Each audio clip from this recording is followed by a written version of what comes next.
Okay, well, hi everybody. My name's Erica Chidi. I am really excited to be here.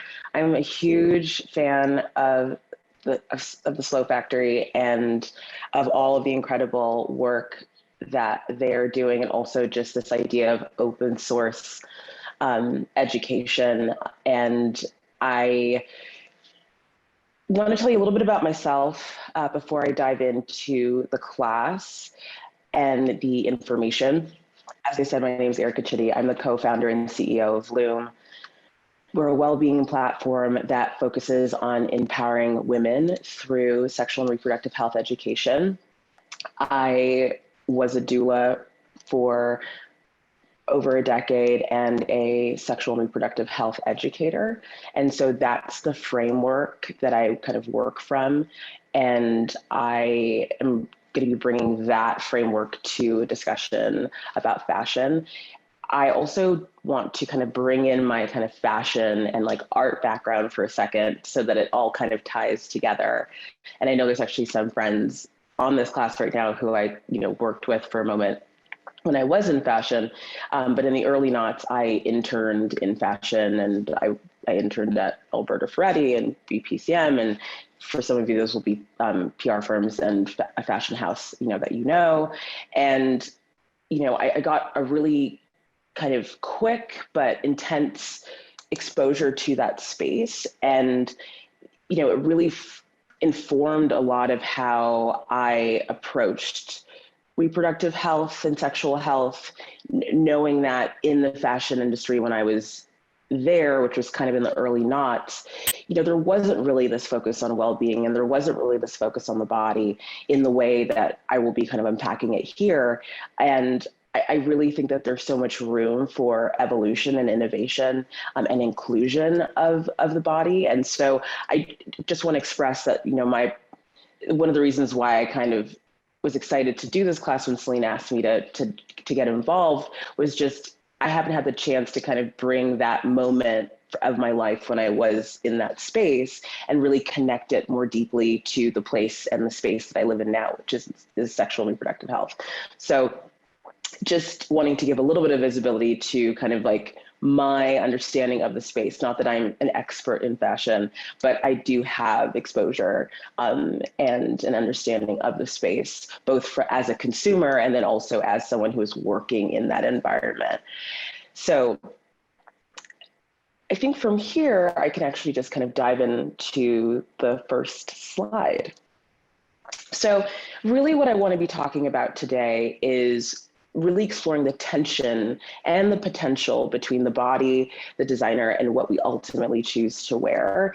And, when I say the word tension, I really think of tension as a positive. I think there can be positive tension between two things. And positive tension to me, really creates room for evolution.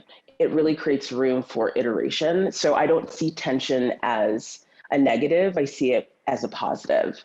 And as I see tension as a potential. And this idea of like the relationship between the body, your own body, and the designer's actually own body, I think is really interesting. And I feel like what I hope to share with you and hope that you get to take away is just potentially a seed or the beginning of a new framework to think about how we can begin really empowering women and empowering also non-binary people that have those parts to feel a sense of empowerment and comfort, in the clothing and in what they choose to actually put on their bodies. And so the kind of 5 parts or sections of the class today will be empathy, embodiment. I have 2 case studies that we'll just kind of dive into, and then evolution and friction. And I'm just going to take a quick pause. 2 foundational questions that we'll kick off with. And the first question is, how have our cultural systems impacted our sexual and reproductive health and freedom? And this is like a kind of a loose foundational or establishing question. And I really do want to invite you to problematize the word freedom. Like, what does freedom actually mean? freedom maybe at the macro level means like the ability to be free to leave your home, or, free to like do what you want to do in the world, or, free to choose whatever job you want to have, or where you want to go to school, or who you want to love or marry or date. There's all kinds of things that you can attach to the word freedom. So again, like I said, I encourage you to problematize that word. And maybe it's something we'll have time to unpack a little bit more in the questions, but I'm really curious about how our cultural systems have impacted our sexual reproductive health and freedom. And then the next question is, can empathetic fashion design challenge those systems to evolve? I have an answer already. I'll be curious to hear what your answer is by the time we get to the end of the class, but that's something I want to kind of, again, as I said in the introduction, this idea of positive tension, I really want to kind of encapsulate this question with a little bit of positive tension. So starting off with empathy. So empathy, and again, I know we're not going to be able to talk back and forth during the class, because what I would like to actually do right now is be like, what do you think empathy is? But empathy, simply put, is the ability to share in the experience of another creature and communicate that understanding. And I think empathy is deeply important. And again, I didn't go to fashion school, didn't, go to design school, but I would imagine that there isn't a big focus on empathy when you're thinking about designing clothing to put on a body. This is an assumption. I could be wrong, but I think empathy is so important, and it really can change the trajectory of what is created when we're actually able to share in the experience and really think about, what is the person that's going to wear this thing going to potentially feel when they're wearing it, or what are they going to be doing when they're wearing it? And I think so much of my understanding of the fashion and the design space is there's an artistry component, and sometimes creating art doesn't really create space for empathy, in the sense that when you're creating something from an artistic standpoint, there's a lot of the desire to put oneself into the work and think about what you want to see realized in the piece of art or in the clothing.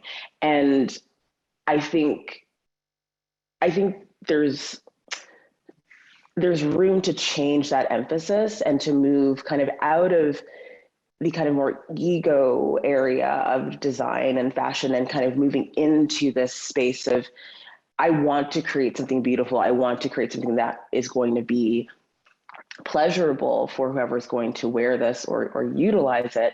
But what do they need? Where it's really bringing that sense of creativity and then also compassion kind of together. And so I think the bridge between creativity and compassion, it is empathy. It's trying to understand and share that experience, and then be able to communicate that understanding. And that communication of that understanding isn't just communicating it, especially in the sense of fashion. It's not like you're going to necessarily communicate it to that person in words, but communicating it through the choices that are made from fabric to silhouette to, compression of the clothing is how you'll communicate, or how you can potentially communicate that understanding of the experience of whoever's going to be wearing that item. And so I love this spectrum of empathy graphic that's to the right on my screen. I believe will be to the right on your screen as well. But compassion is, I'm moved by you. Empathy is, I feel with you. Sympathy is, I feel for you. And then pity is, I'm sorry for you. And I think that spectrum is really interesting because, when you look at the axes on this graphic,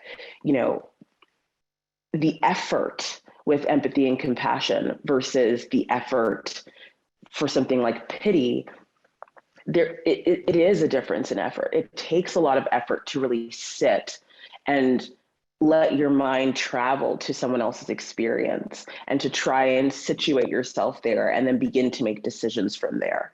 And so, you know, especially in the world of fast fashion, which I know the Slow Factory and Celine have spent a lot of time talking about the problems that are there, even from an environmental perspective. I think speed also means that there's not a lot of space to do the type of effort or to engage in the type of effort that's required for empathy and compassion to be included when you're making things really quickly. And I think when you're making things more slower fashion, there is room to insert empathy and compassion. There's room for that type of effort. There's time for that kind of effort. So again, these are just ideas, but I really think that empathy really has to be at the top of the kind of hierarchy of needs, right next to creativity, in terms of, you know, kind of how you set the intention of the design process. So continuing on with empathy, now, in that last slide, it was just an introduction to kind of what it is or what it could be. But I really am interested in this idea of applied empathy versus cognitive empathy versus emotional empathy. So working from the bottom up to the top, emotional empathy is I share your feelings. Cognitive empathy is I understand your experience. So I get it, like I can get it on an intellectual level. I can see and understand what's coming up in your field. And then there's applied empathy, which is my understanding of your experience drives me to act. And I think this schema is infinitely transferable, right?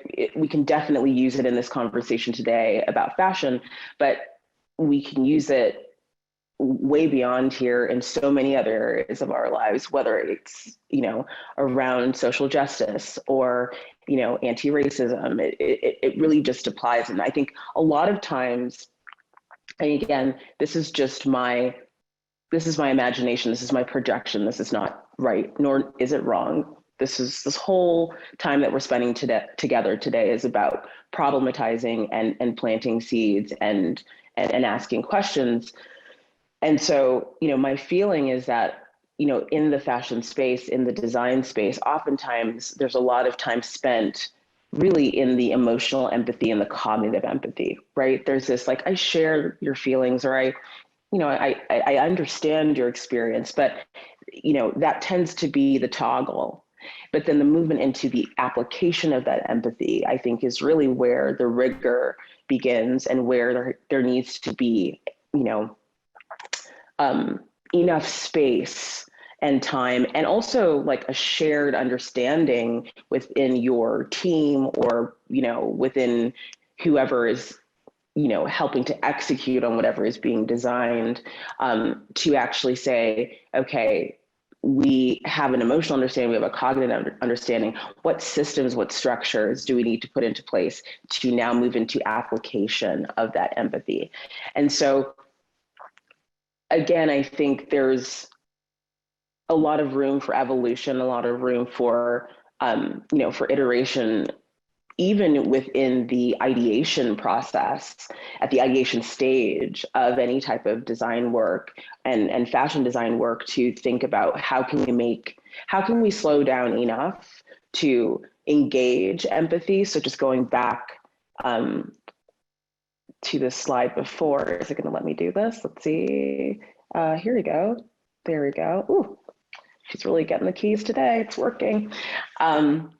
So going back to this slide, the idea that the effort to actually incorporate empathy is high, that's a given. But then can we make the space to now move from the incorporation of empathy and like slowing down enough to make space for that effort, but also move from the emotional empathy and the cognitive empathy to, okay, let's make even more space to actually apply the empathy that we are cultivating for the people or persons that we are designing for.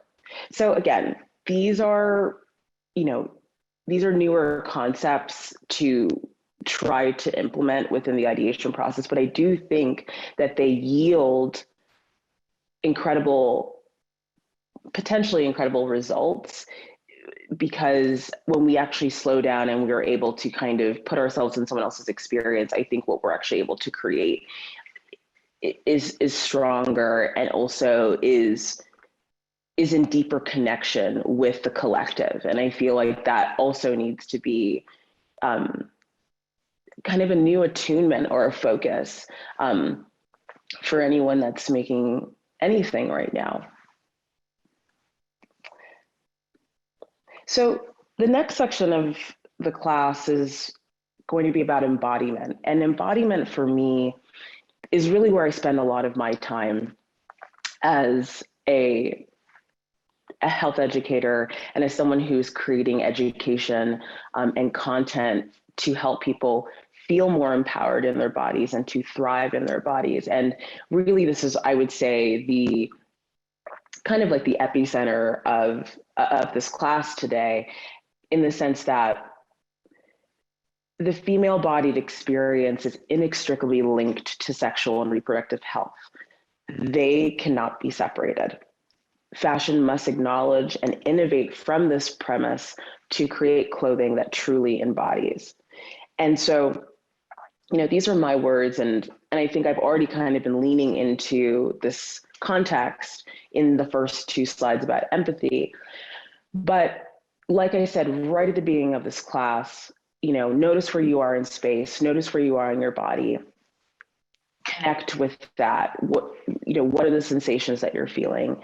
And, you know, we live in a culture that is designed by patriarchy, which, for those who might not understand or know that term well, simply put, we live in a society that has been architected or built by men or male-bodied people, and to serve the needs of those people. And if that is true, then we also have to assume that the body is secondary. The needs of the body is secondary. The comfort of the body is secondary, or tertiary, or not even on the table at all.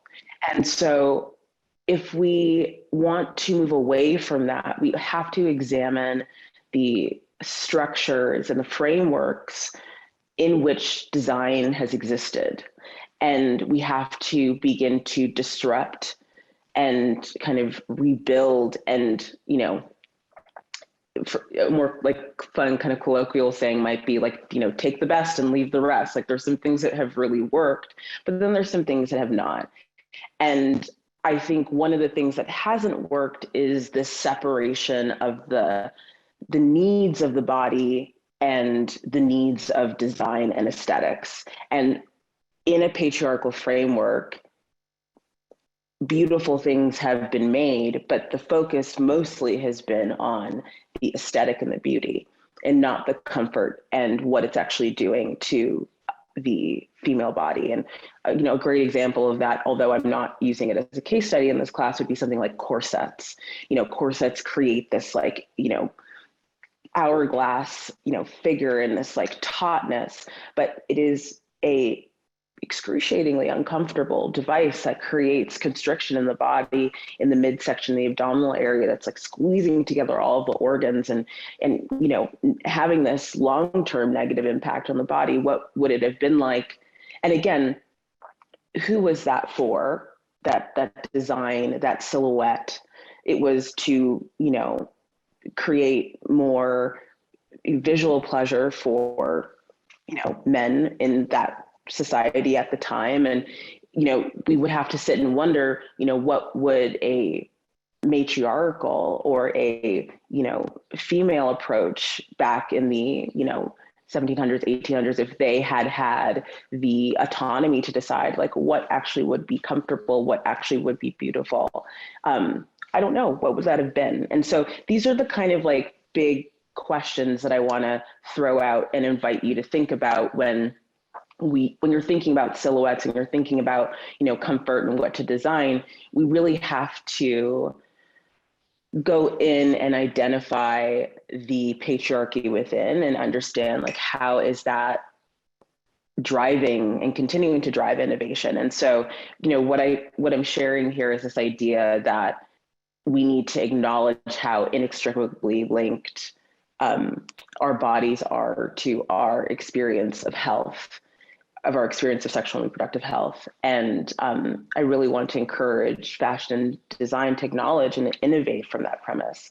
And again, to also acknowledge the subversive and unconscious, bias and drivers that living in a patriarchal culture has imposed upon our,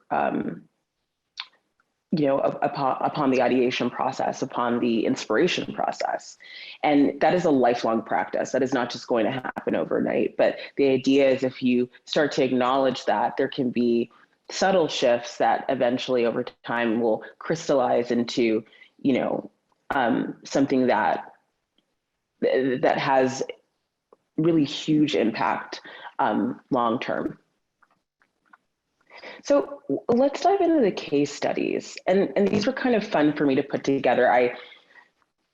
I kind of leaned all the way back into kind of the 30s and 40s, and then pulled it right forward to a brand that came out during the pandemic, just to kind of talk through this idea of, what happens when we are living in empathy and have made space for it, and actually start to insert that into the design and the kind of ideation process. Pregnancy and the Tideway skirt. Now, it's really interesting, and some of you might have some visibility into this, some of you might not, but the Tideway skirt transformed what it meant to be pregnant back in the early 30s and 40s. I have one thing I'm going to check really quickly. One moment for me. Yes, we're good to go here. Sorry, I thought one of my slides was out of order. But so, as I was saying, the Tideway skirt, it really transformed what it meant to be pregnant back in the 30s and 40s. And it was designed to be let out as the pregnancy progressed, adjusting for fit while maintaining an even hemline. And really what I think is so interesting about this piece of clothing, and you can see here to the right, this is another example of it where another top would, or button-up shirt would be worn over this. And then this kind of opening here, if you can see with my cursor of my mouse, is kind of like where the actual belly could come through and be made space for. But the actual design process behind it is such a great example of applied empathy. So in 1937, a young engineer, Elise Frankfurt, her sister was pregnant, and she had decided, and I believe her sister also shared, that she felt like a beach ball in an unmade bed. Elise, who was an engineer, created the tie skirt pattern. And she used one of her sister's suits as a prototype and cut a window in the front of the skirt, and the Tideway skirt came to life. And, what I want to share, just going back, this idea of the window, this would be the window. This is not actually a design from Elise Frankfurt, but it was kind of one of the best images that I could find online, just to kind of explain, or at least to visualize what that looked like. And so basically, that Tideway skirt was the beginning of their business called Pageboy, which was started in Dallas.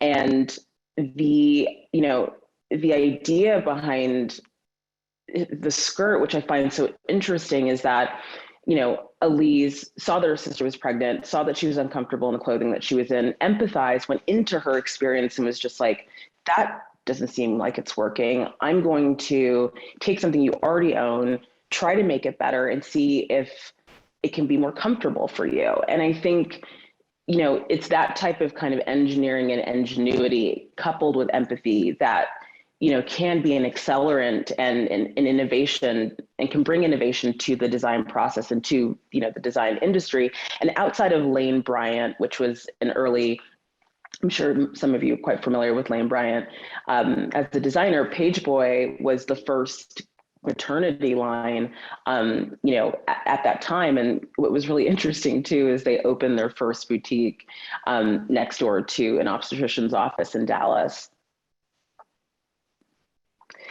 And again, so this is a more modern version of the Tideway skirt, but it really catalyzed the evolution in maternity fashion, like paving the way towards inclusivity for pregnant people to come. And I think the other thing to kind of mention here, if this isn't landing as kind of revelatory for the time, back in that period of time, in that kind of 30s, 40s, 50s space, the idea of pregnancy was to conceal it, was to not show. We're in a time now where it's cute to show your bump, and that's a whole, movement in itself, or it's not even, I would say it's beyond a movement, it's more commonplace. But back then you wanted to conceal. And so this tie-way skirt was like the beginning of saying, like, no need to wear two separates and, make yourself look like you're not pregnant. Let's actually figure out a way to bring your body and to create freedom within your body to kind of be in the world. And so going back to that initial question that I posed at the top of the class, how has our cultural systems impacted our sexual and reproductive health and freedom? This is a perfect example in the sense that this evolution in the design, this creation of this tie-way skirt allowed women to have more freedom to be pregnant comfortably, to show their body comfortably, as opposed to having to conceal and hide. And that actually also is better for your sexual and reproductive health in terms of just physical comfortability, but also the mental comfortability of being able to not have to hide your body. And so, the culture prior to this creation of this tie-way skirt, at least in America, was show, don't tell. And this design shift or innovation moved us out of show, don't tell to show and tell and be comfortable and feel more free. And so this is a pretty simplistic, but I think really powerful, just example of how, fashion and applied empathy can net out to a really positive result, and then also catalyzing evolution and also empowering women at the same time. So the next case study that I wanted to lean into was within the period space. And, this brand, some of you might be familiar with it, it's called The Period Company. But before I go into that, and actually, I'm going to take a little quick pause and lean into just two things really quickly, because I realized that I didn't touch on this before going into the case studies. So my belief as an educator and the ideological belief system that we work inside of at Loom is this idea that all sexual and reproductive health experiences are on a continuum. I also will go as far as to say they are ecosystems. So when I say that, I mean that a period can happen, pregnancy can happen, taking birth control can happen, menopause can happen, having a miscarriage and abortion can happen, all inside of one person. And so this idea of a continuum, or these kind of ecosystems that you move through within one body, is a really important framework to build in here. And I think it's really important to explain that because, I was just talking about pregnancy and maternity wear, and now I'm talking about periods. And for some of you that aren't familiar with my work or familiar with Loom, that might feel like a big leap. Like, how are these two experiences like actually really connected? But as I said, both experiences can happen in one person. And in fact, you need to have a period in order to get pregnant.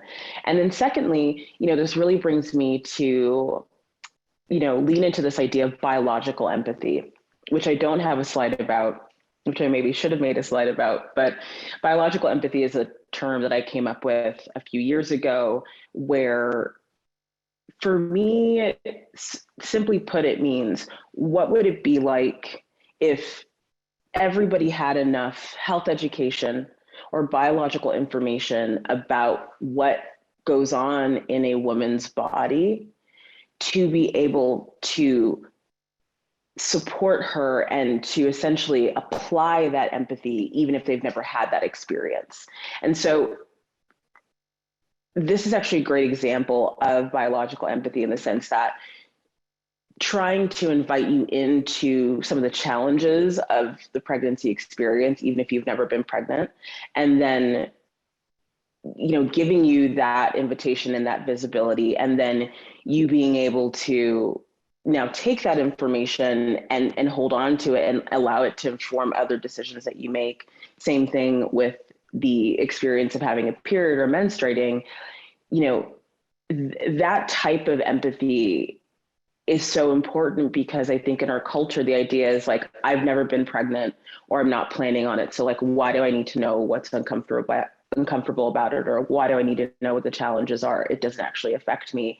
And the truth is that we need to know we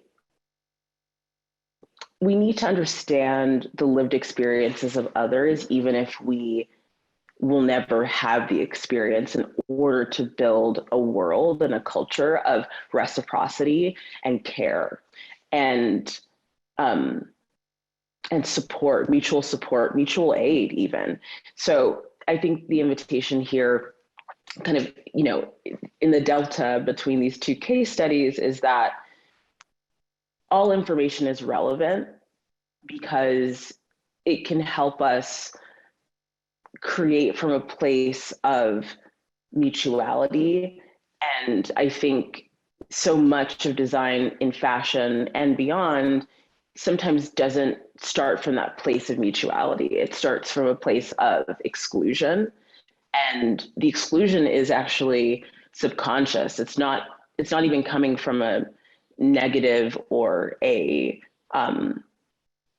from a harmful place, but it is in fact harmful if we don't make space for all of these kind of different experiences. So I'll pause there and jump back into talking about the period company. So globally, an estimated 1.9 billion people, around 26% of the population, were of menstruating age in 2017. So it's a lot of people. In terms of just, you know, why even making this product is important, there's enough people in the market to kind of, you know, service or buy the product. And so underscoring the need for effective, safe, affordable menstrual products.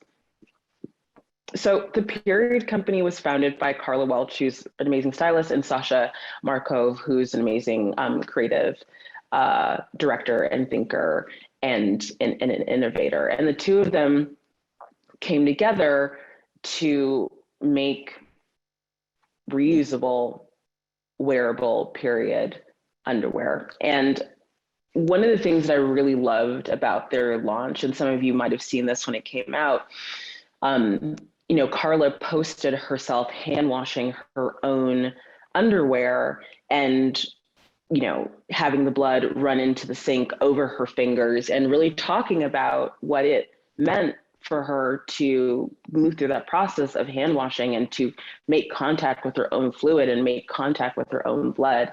Again, this is a really beautiful, poignant, powerful visualization of this empathy piece of, you know, the actual desire to even create this brand and these products came from a space of empathy, feeling that there wasn't enough accessibility for people and awareness for people of, you know, wearable menstrual products. And I think it's important to also note that they're the first American period product company to ever show blood in their product, on their product in their communications, which I think is so profound. I'm sure all of us have grown up seeing on TV like an Always, you know, menstrual pad ad, and just like blue liquid being poured on a pad, and you're like, but my blood isn't blue, so why is this happening?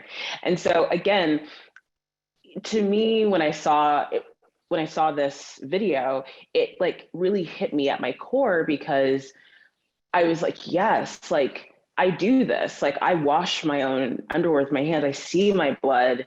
I've like stained my underwear with my period blood. Like, thank you for seeing me. Thank you for empathizing with me and like making my experience visible and inviting other people um, to be a part of that. And so there's so many different pieces here, and I actually want to make space for questions and kind of thoughts. Um, so I'm going to not spend too much time unpacking this more from just a semiotic perspective, but there's something really powerful that's here that goes beyond what's even being worn or being created or designed in how they marketed the product. And so for those who actually just aren't super familiar with, menstrual products in general, and especially not wearable or reusable menstrual products, basically period underwear or reusable menstrual pads. It's typically a layered combination of specific fabrics, usually wickable, that are wickable meaning like pulling away fluid or liquid, designed to pull liquid away from the body and trap it inside the underwear so the liquid doesn't leak out. That's just like the kind of underlying premise of period underwear, for those that might not know. And again, thinking about this idea of empathy, which I kind of keep hammering on, they made a conscious decision to make a product that is super high absorbent. So Carla and I are friends, and I remember before she actually launched the line, we chatted a little bit, and she was like, I want to have super. So for those of us who have bought tampons and pads and things over the years, you have like regular or light, regular, and then heavy, and then like super, super plus. Her decision was to start off at super and to really cater towards heavier bleeders, because most of the time heavier bleeders don't get the absorbency or coverage that they need. So even that decision itself is an empathetic design directive. And to have that, I would say kind of foresight is where I think most design should be going. It's like designing for, as we would say, design for the edge case, right? So heavier bleeders, I would say probably statistically are the edge case, but when you design for the edge case, you make things better for everyone, because when you make something for heavier bleeders, lighter bleeders are going to benefit too, because they're not going to have leakage either. So the idea is most of the time when period products are being designed, they're being designed for the, mass consumer. So the period products are less absorbent, and so light bleeders are like, this totally works for me, but heavier bleeders are like, this doesn't really work. And so I think that kind of inverse approach, edge case design approach, is really fascinating and empathetic. And again, one of the things beyond just the absorbency piece is the design process was really focusing on empathizing with the challenge of having to change underwear throughout the day, wanting to kind of lower that experience for women in general, which again, thinking about that, like I want her to not have to get up in the middle of, a meeting and have to change her underwear, or change her pad. Like, again, these are all small, kind of small moments, but they make a huge impact. And so I think it's really just like starting to kind of orientate our thinking to, what is the lived experience of the person that's going to be wearing this piece of clothing or this item? And what are these conscious decisions that I can make as a designer to better support them, to make their life easier, better, more comfortable?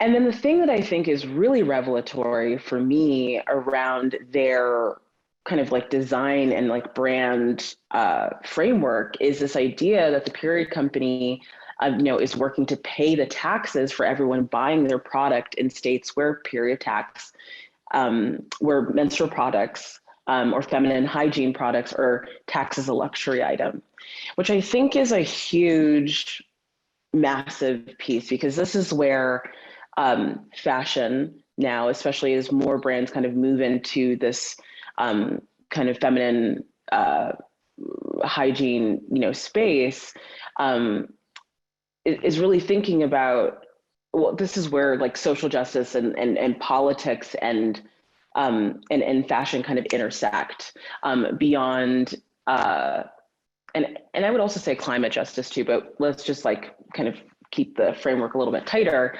But I found it really revelatory to have that embedded in the framework, the fact that they are acknowledging that their product is seen as a luxury. They don't want it to be seen as a luxury. This should be a base, a product. This is a base need for women. And so how do they kind of interrupt that structural patriarchy, that structural inaccessibility that's already embedded in the buying experience.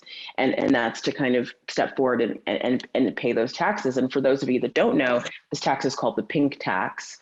And most of the states in our country, in the United States, tax period products. So tampons, menstrual cups, period underwear, et cetera. So there's a lot of intersections here, and we don't have so much time to be able to just unpack all of those, but I'm really excited to actually talk through this, in the question section. But again, this is a type of cohesive, systems thinking that should be going on in the design process that actually stem, although now we are in legislature, we are in tax, but the emanation point, or maybe better word, no, emanation point works, like where everything is emanating from is from an empathy framework, trying to figure out, I actually feel your experience and I understand your experience, and I now am motivated to act as a result of that. And the application of the empathy is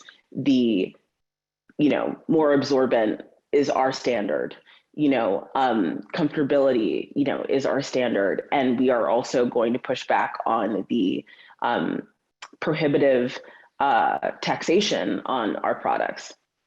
So build, build, build, build, build.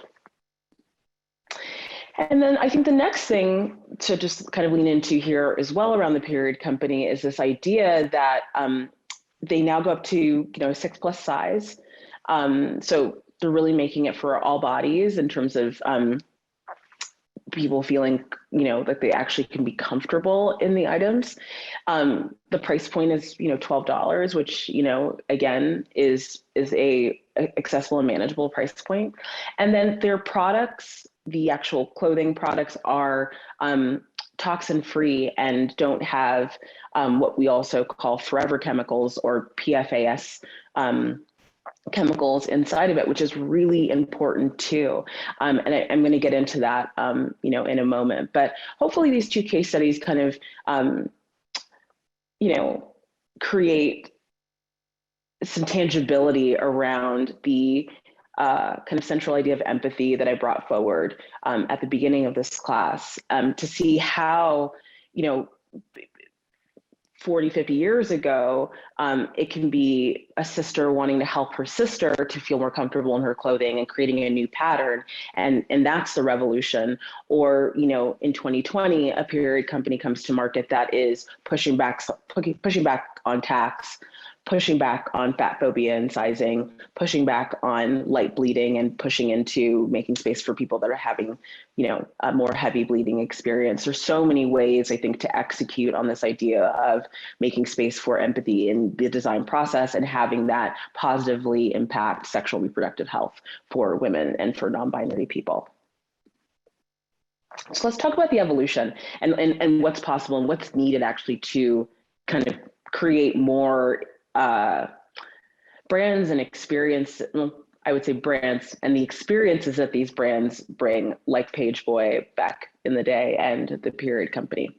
So the first thing I would say that needs to come to the table is this concept of co-design. Some of you might be familiar with this, but it's this idea of this intersection, or this overlapping of lived experience with professional expertise. So I would put designers into the professional expertise bucket, and then lived experience into the consumer or user or person or human bucket.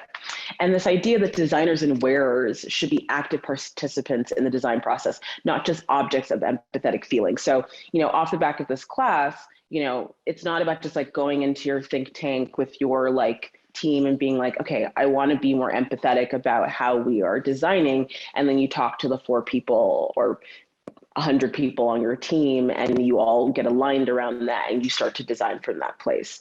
That is an objectification model. The way to actually move into true co-designing and I think co-designing actually is a very natural process for small independent designers because they're usually designing from wanting to solve a problem and they're pretty close to that problem and they have like friends experiencing the same problem. And it's very easy to design from that place with a newer brand like the Period Company. I think in larger ecosystems, like in LVMH or that kind of thing, there needs to actually be a very rigorous intentional directive and also framework and system to execute on co-design and to start to see that kind of trickle down. That's not just a marketing campaign that's actually happened throughout the design process.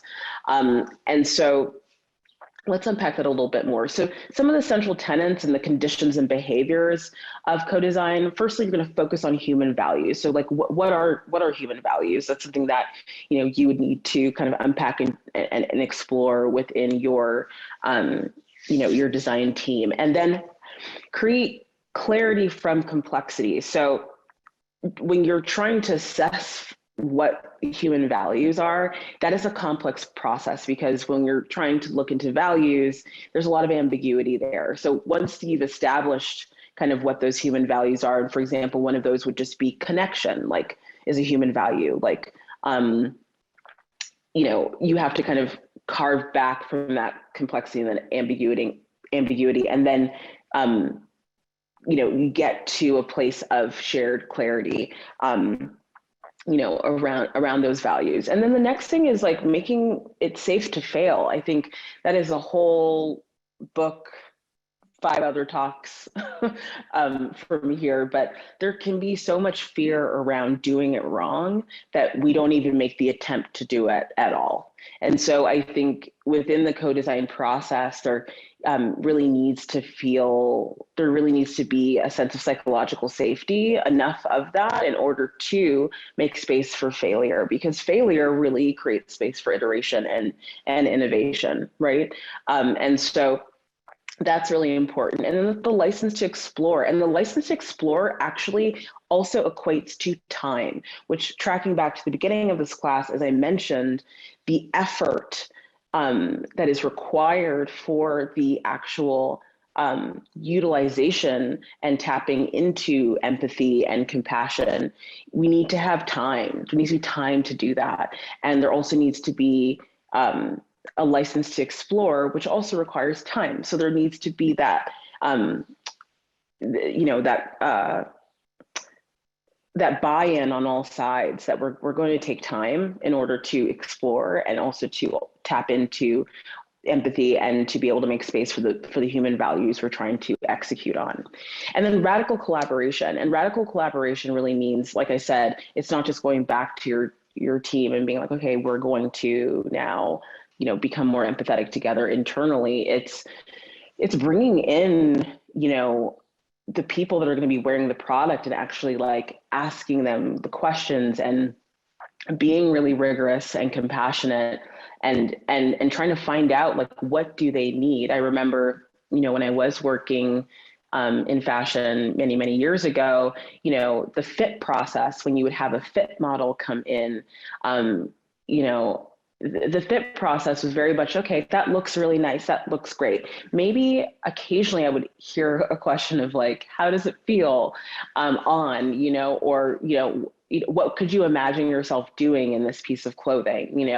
How does it feel when you sit down? How does it feel when you lie down? How does it feel when you, when you eat in it, does it feel comfortable to eat? Like, does it, as your belly distends, do you still feel good inside of it? Does it feel compressive? So again, there's just, I think there is room for, really, in many ways, I would say, poking into and redesigning the fit process. Like, what are you solving for in the fit process? Are you just solving for the aesthetic and the look of it? Or are you also solving for the actual like somatic? So somatic meaning the body-based experience of the piece of clothing that the person is wearing. These are questions you may or you may not. What is the sensory experience of the person wearing the piece of clothing? And then building in some mindfulness into the process. And I think that connects to this idea of time. It's very hard to be mindful under the kind of typical pressures of fast fashion. And so it's really thinking, okay, is there room to elongate the kind of sprint experience that we are typically in any industry, to be honest, when you're trying to create something? Is there room for us to slow down and be more mindful? And then I'll couple together these last 2 points, this idea of neutral space. I think as you start to get all this feedback, how do you maintain some neutrality and really maintain that investigative mindset to allow you to look at all the data and information that's coming out without being like, okay, all this data must mean this. I think that definitely is a positive tension, and something that you have to work on to like cultivate over time. But that neutrality and that, again, that investigative scientific, mindset is key. You always need to make space to just explore without making the decision, until that decision time is appropriate. Try not to lock yourself in until it is the time to actually do that. And then the truth is out there. Like, we have to feel motivated to go look for it. And it is outside of ourselves. It's not always within, especially in the designing of something for other people. The truth is beyond ourselves. And we have to really have the discipline and the desire and the drive to want to go find that truth.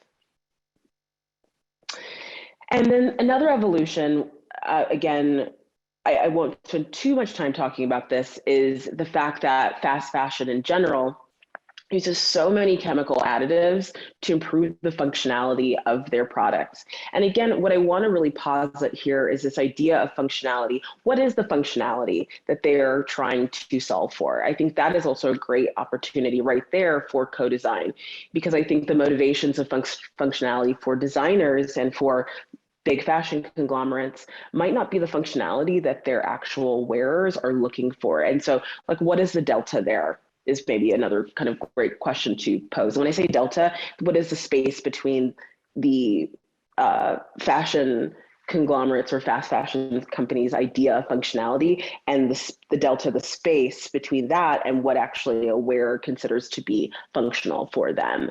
And so these forever chemicals that are used to, keep a fabric wrinkle-free, or, used in the dye process, build up in the body and don't break down. And there isn't enough conversation actually about the issues that causes in the body, and specifically when it relates to sexual and reproductive health. These forever chemicals create endocrine disruptions in the body, and the endocrine system is intrinsically connected to our sexual and reproductive health. It helps, it is the kind of basin in which our hormones are kind of cultivated from. And so disruption to the endocrine system can have effects on fertility, can have effects on, on pregnancy. It can have effects on breastfeeding, because again, the skin is the largest organ in our body, of our body. Your skin is an organ. You don't think about it that way because we think organs are internal. We think organs are viscera, they're inside the body. Your skin's an organ. So anything you're putting on it, even the clothes I have on right now, are going to gently over time, whatever is in the fabric, leach into the skin. And so maybe something else to just like quickly break down, just like tiny little science break, is this idea of how chemicals move or molecules move. They move from a high concentration to a low concentration. So, for example, this jumpsuit that I'm wearing has a high concentration of whatever it's made of, right? Like, so this is a organic cotton jumpsuit. My body does not have a bunch of cotton molecules inside of it. So there's always going to be this tension between the molecules of whatever I'm wearing, trying to move from this high concentration as it lives on my body to the low concentration inside of my body. And so whatever we put on, the idea is we do want it to be as clean as possible and to be as toxin and chemical free, because whatever it is on our bodies in terms of clothing, those molecules are always going to want to make their way from this high concentration in the fabric to the low concentration inside of our bodies. And so, that information is not really something that's really talked about or thought about in the fashion and design process, I'm sure, in these kind of larger conglomerate environments. And then also, there's not a lot of information about endocrine disruption and what's happening around that, because there's still a lot of research being done around it. But I will tell you, in 20 to 30 years, it will be more commonplace. And so really trying to think about those pieces in terms of empathy and wanting to take care of the body in the creation and design process are really important. So, those two pieces of co-design and toxin elimination, I think, are important for the evolution of fashion when it comes to sexual and reproductive health. And then lastly, the friction. Where do I think the friction is going to be in terms of executing on this evolution or kind of making this change? And I think one is cost. The co-design process that I just talked about and the toxin elimination piece that I just talked about are expensive. Co-design is expensive. It means we are needing to lengthen the amount of time it takes to design things. We are going to be more thoughtful. We are going to talk to wearers more closely. We're going to talk to all kinds of wearers. That's more money. And again, that is not a place of comfort for a lot of businesses to want to spend more money in order to lean into and create those positive outcomes. So I really feel like cost is going to be a big friction point.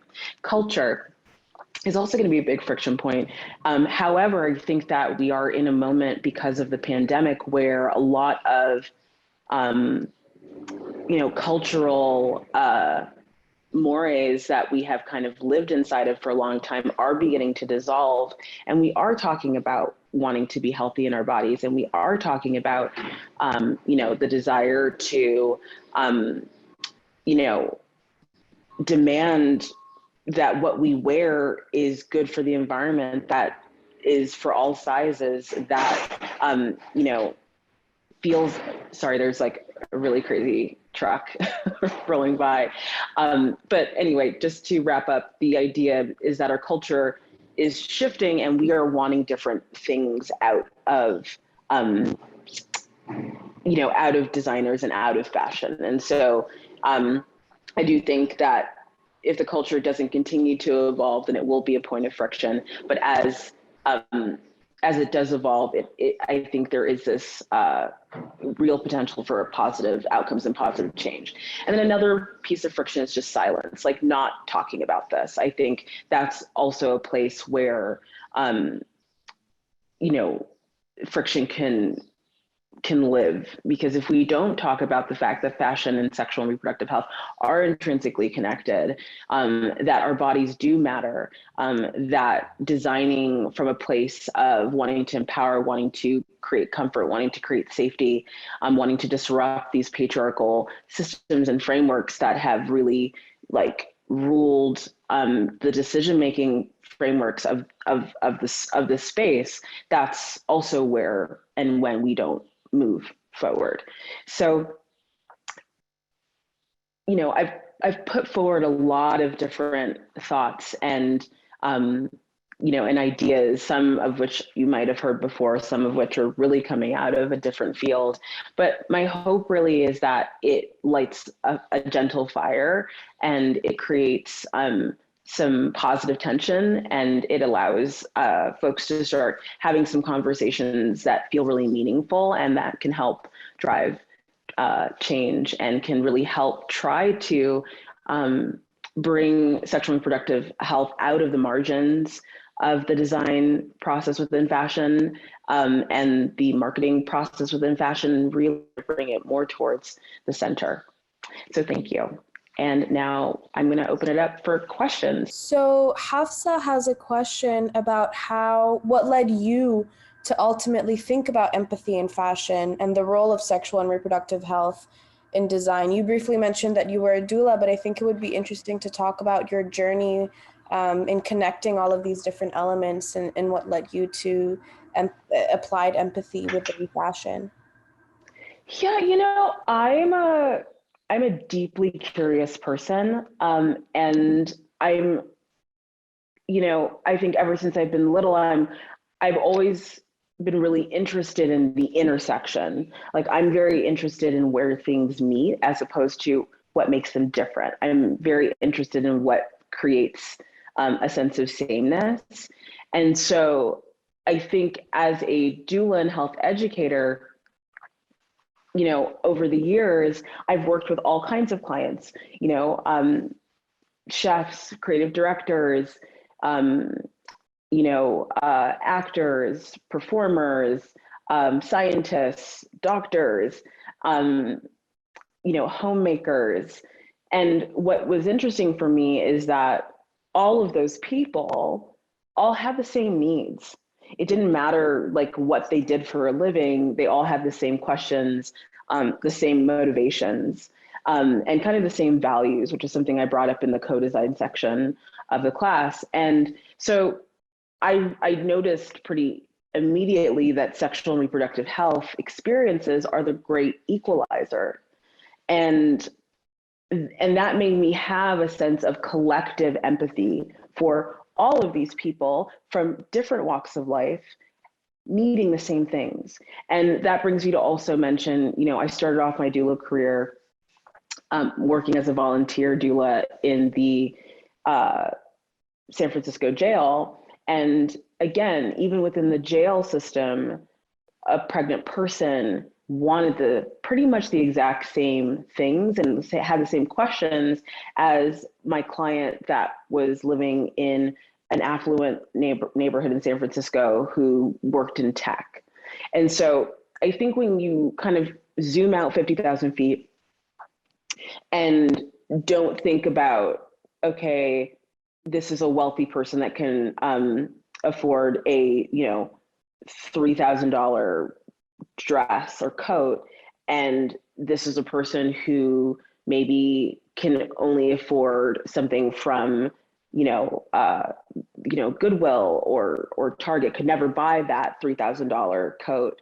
They actually have the same physical motivations, the same sensory motivations, the same somatic motivations. They want to feel comfortable and they want to look nice and so I think what happens in fashion, at least from my brief time in this space, is when you don't have radical collaboration, and you don't have radical penetration too from other environments and other people from other walks of life, you lose perspective and you start to think and you start to only design for a certain kind of person and a certain kind of income bracket, and you forget your own experience. And I think that, you forget your own experience and you forget the experience of kind of other people. And so I think my feeling around the idea of empathy and applied empathy when it comes to fashion and then connecting to sexual and reproductive health, comes from my exposure as a health educator and doula to sexual and reproductive health experiences, seeing that people from all walks of life have the same motivations and the same needs, and having empathy for that, and then understanding that everybody wears clothes. We all wear clothes, whatever price point they are. And so for me, I noticed that there must be a connection between the fact that we all have sexual and reproductive health experiences and we all wear clothes. So what is that? Why? Well, not what is, but then we need to use empathy as a driving force for innovation in both areas. And that's kind of how I came to that, how I came to the idea for the class, and kind of like where my brain still is sitting around the information.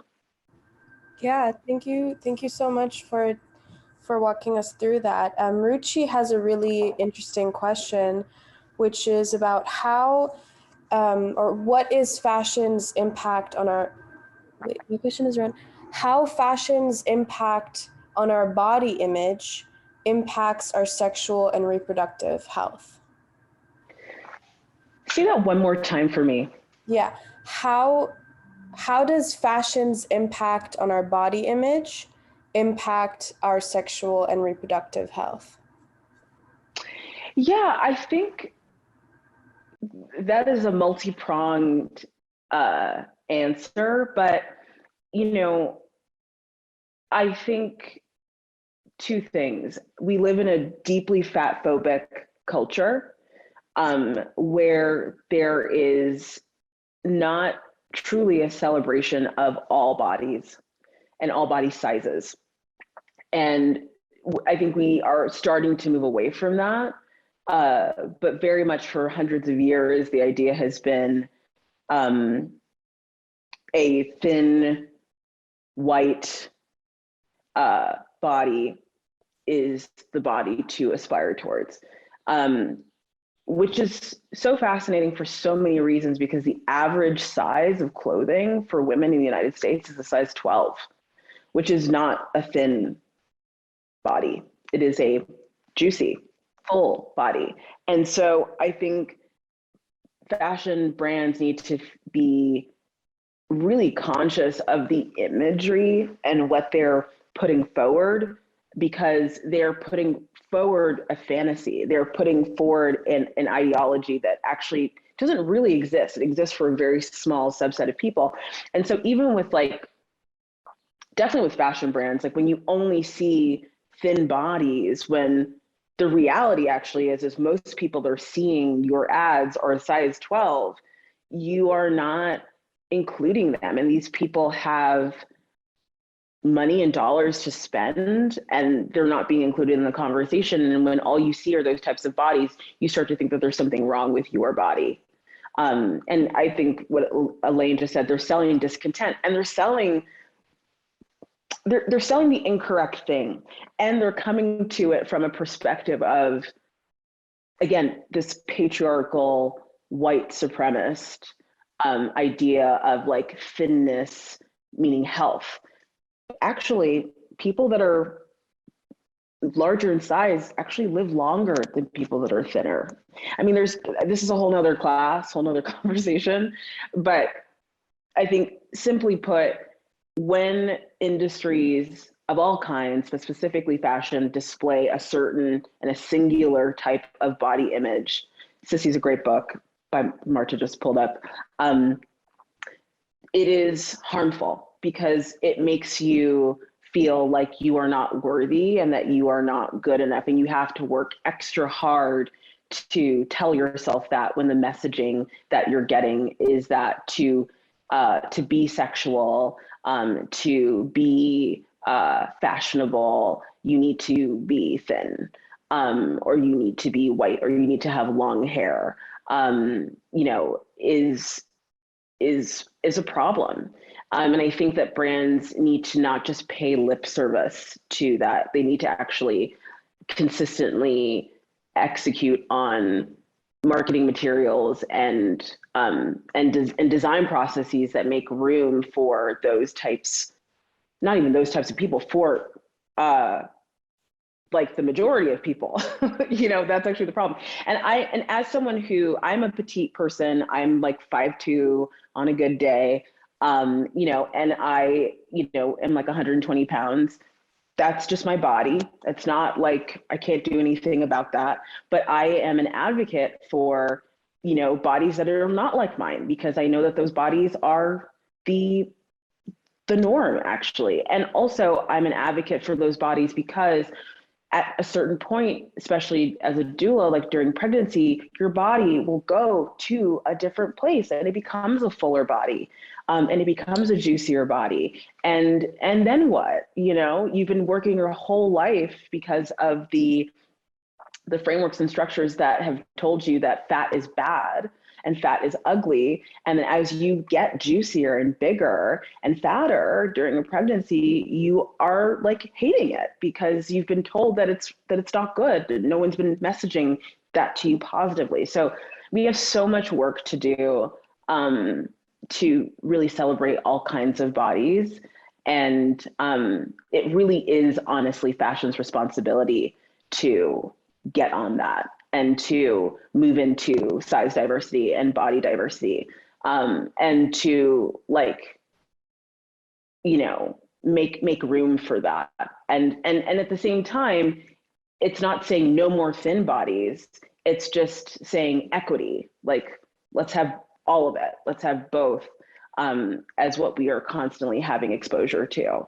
So that's kind of my answer about that.